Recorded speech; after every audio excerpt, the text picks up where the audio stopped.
Chovy and Sword with the Renekton. Okay. And it's going to be Ornn for Wonder in the top lane. Waited all the game to lock it in. And that Forge God will be going up top. I mean, they have some early game here on G2 when you're looking over at the Elise, but as far as a 5v5 team fighting composition, this is incredible scaling from G2 between the Ornn for the engages alongside...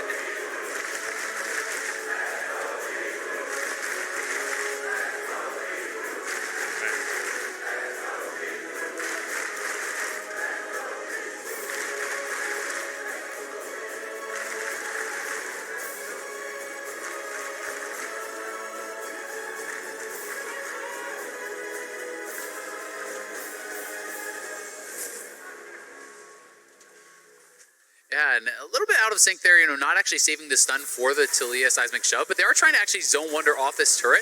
And you can see on the minimap they're successfully doing it well. G2 go bot. Cocoon landing, Lehen splashes under the tower. Mickey did land the stun. I think he's holding on very well on this weak side. Not giving up experience as well. Is at level 5. Sword flashes away from Cocoon, but Jankos can still chase in. Sword puts a lot of damage down with Ruthless Predator, but Wonder's on the chase, and First Blood comes to G2 in Berlin. There was that window to try to punish on the top side. They usually Sword's on an island. This island's about to be invaded. Wonder's level 6. He's got the Forge God on his side. Sword trying to get away, but here comes the Ram, and there goes the kill. Wonder has 2. That was so well executed. The one who's active in the early game. He's the one who's been on point so far this game. Perks had to flash away. There's the Zenith Blade. Lehen still doesn't have his flash from that earlier fight, and Jankos is on the board. He gets his first kill of the game. Meanwhile, in the mid lane, Chovy's going to pop down the Vanguard's edge, but Caps just able to... The standard top lane, they go mid and transfer that lead. Here's Tarzan. This is dangerous for Wonder. He's already gone into the fight, has no flash. He's just trying to get underneath the tower. Sword should be able to take this one. It's actually the shutdown going over to Toad on top side. Tarzan has the number on his opposite man. In fact, he knows Jankos is down towards bot. Full of Duet. It's going to land in the mid lane. The shockwave from Caps really doesn't do too much. Doesn't even have a completed item yet. Here goes Chovy. Lands the Vanguard's edge as Caps flashes away. And Chovy on Irelia. You said it, Papa. That was beautiful. So important that he hit the that ult. it would land and allowing him to have that outplay. And it felt like Jankos baited that a bit by walking up because he didn't need to. He'd already gotten out his top side. Wonder still has the flash. The Weaver's wall will be broken, but Wonder will fall. Tarzan, his second kill of the game. They have the Rift Held. They're chipping away. Out of lane in summer where he wasn't able to transfer his leads nearly as well as in the past. As mid lane. Dragon Jet's used, but the Cocoon comes in straight away. There's the call of the Forge God from the side as well. Wonder just using that to disengage. This is going to be called off, I believe, as G2 starts to move down to protect their top laner. Griffin have to be careful here. Notice that there's no teleport on Chovy and he went topside mid lane. Solar Flare coming down. The hands is just deleted. Disappears off the face of Summoner's Rift, and now G2 are looking to push in mid as 4. Yeah, they want more, and that is support Nautilus without Aftershock procced. You just get lit up there. And G2 getting this turret very, very low. Sword over the wall here, pops his ult. But they're chasing Chovy up towards the top side. The Cocoon's going to land. Mickey looking to come in from the side. He's locked in with Weaver's wall. Caps and Perks will be there to keep him safe. G2 to dive forward, and that is why he pre-popped the ultimate to go for it. And now Chovy, in a 1v3 situation, has to get out of there. It's still Chovy does have flash. He's underneath the tower, and G2 respect the Irelia. What we're learning is they're beautiful and sensitive. That's the duo right there. Perks maybe overstepped a little bit here.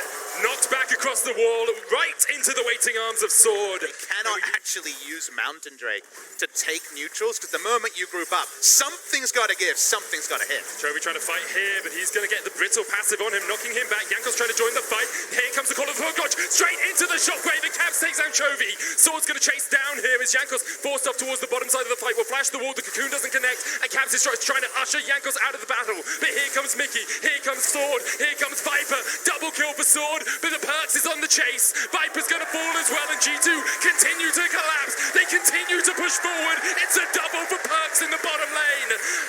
Perks will not chase in with a killer instinct. Actually already used it in the fight. Yeah, G2 collapse, and they get multiple kills there. They're still looking for the dive. Mickey diving onto left. Oh! Already is down. Didn't even need the might of the sun to slay him. G2 find 4 in the bottom lane, and they will push in this tower. Absolutely wiping Griffin off the map there. We have seen how quickly some of these guys can get burst down. I mean, there's no one on Griffin that can face check. And Mickey is actually just zoning here. And this is very likely just a free Baron here for G2. G2 just sneak it right under their noses. Griffin cannot react in time. G2 secured the Baron 24 minutes in. They can now look to push in this midway. I mean, who was supposed to check for Griffin, right? Lehens dies instantly. Who else is supposed to go up there? Tarzan? He can't do it. So G2 just strangled him out and potentially looking for the dive here. If Griffin didn't back off, but they will, and G2 in full control. 5-man trust for or nothing. We got the nothing Azale, and thus the Baron on the side of G2. Trying to buy time, but Orin can open that little crevice through the Weaver's wall.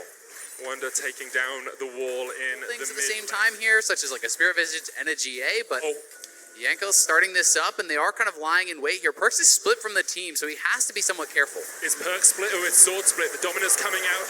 Here's the call of the Forge God. It lands. Perks jumps straight onto the back line, and already the damage is coming out. The shockwave dodged away from Viper, still alive. Mickey has to go golden to tank it up. Lehen's almost falling as well. Sword go down, and here comes Sword straight onto the back line, but Yankos pops his stopwatch, keeps himself alive. Sword responds with one of his own, but in the end he will fall. And now Griffin are running to the wrong side of the map. G2 will chase them down. It's a double for Caps. Viper trying to dash away, but he will not escape today.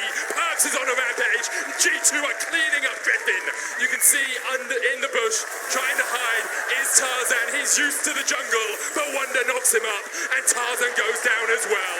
4 for 1 in favor of the LEC champions. A fool's errand to try to answer G2's team fights at this point in the game. The champions did all the talking. They can stop a minion wave. Actually needs another minion wave, Caps, to break the base here, but they've definitely broken the hearts of Griffin. They certainly have, but you have to give some credit to Griffin for trying and not just allowing this game to be bled out. But G2 certainly doesn't do too much in the early game. Why not just take the free out scale? It's not the G2 standard way, but it's a very smart way. It's how they usually play. Here's the call to Forge God. Only lands onto Lehens, more of a disengage tool than anything else. Sword was trying to get him from the side, but the cocoon hits, so does the Solar Flare. Wonder now needs to get out, but Lehens lands the hook. The Vanguard's dead from Chovy on the back line, looking for the damage, but Perks has gone in. He's dived forward, and Chovy goes down. And now it's a 5v4 in favor of G2. They're trying to retreat, they're trying to get out, and Sword won't be able to get him from the side. The shockwave doesn't connect, and G2 will manage to survive. And that is where it really sinks in how far ahead G2 is. Griffin may look for a final fight. The ult comes out from Orn, dodged away from Viper. Tarzan puts down the wall behind them, and Sword has now popped the ult. Looking for the engage here on the Renekton, but that inhibitor's almost fallen. G2 take it, that's the second of the game. Top and mid have fallen, and Griffin only have one inhib left alive. Sword's ult's gonna expire. Just unable to find the fight, unable to find his connection. For context, it lasts 15 seconds, so that's actually surprising that it was able to expire before any fight happened, but Call of the Forge God used like an AP Grog Assault to just get people away from the objective to continue to stack them up. Now they're just going for the chase and that final inhibitor. Do it by the numbers. G2 for the final inhib, then the Nexus Towers have to be the target. Oh! Shockwave, the Solar Flare, and Griffin lose 2 in a heartbeat. That's 3. Make it 4, make it more. G2 scream as they look for the Nexus Towers. G2, 3 inhibs down, are pushing in for the win, and Griffin can do nothing about it. They catch Lehens, Viper dashes away. They'll get on towards the fountain and survive for the moment, but G2 don't care about the kills. They're looking for the win. G2 will announce their stake in Worlds with a convincing win over the LCK's Griffin. In the end, they will take the Nexus and they will go 1-0 in their group. Cool, calm, calculated by the side of G2 Esports. They looked at a team that was slow in the early game and said, we'll stick with you. They were actually ahead of Zale, and honestly, when I saw those 2 kills go on to the Renekton, I thought, okay, the Renekton plan ain't working. The topside plan already looking a little bit shaky, and while the Aurelia play continued to be exquisite, the gameplay around it wasn't, and G2 found it all too easy. They certainly did. Griffin, so much commitment to that top side, really got nothing from it, and that is where so much of the game hinged. But you have to question this all-in early game style that Griffin were drafting for when they are a team that is known for passivity. And G2 played them like a